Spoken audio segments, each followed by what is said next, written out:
everyone, welcome back to our channel.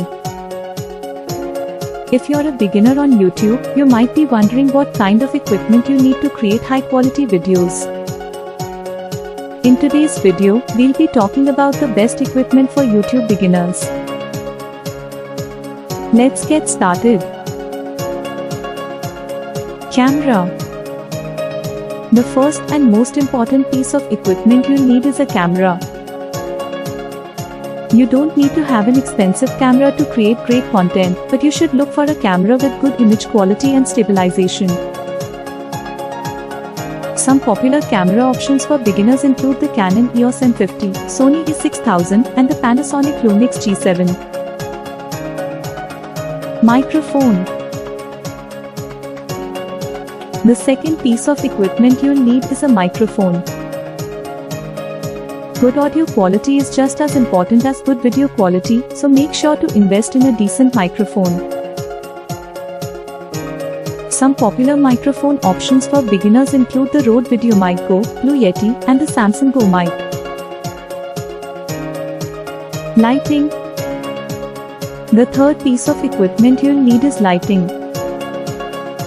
Good lighting can make a huge difference in the quality of your videos and can make your content look more professional. Some popular lighting options for beginners include softbox lights, ring lights, and LED panels. Tripod. The fourth piece of equipment you'll need is a tripod. A tripod will help you stabilize your camera and make your videos look more professional.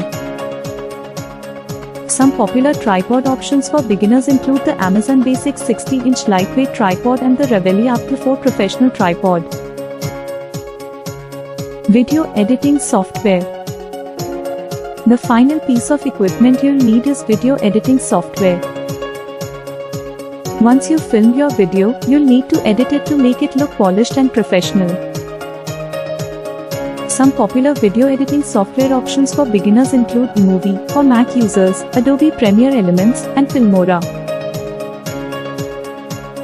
So those are the best pieces of equipment for YouTube beginners. Remember, you don't need to have the most expensive equipment to create great content. Just make sure to invest in quality equipment that will help you produce high-quality videos. Thanks for watching, and we'll see you in the next video.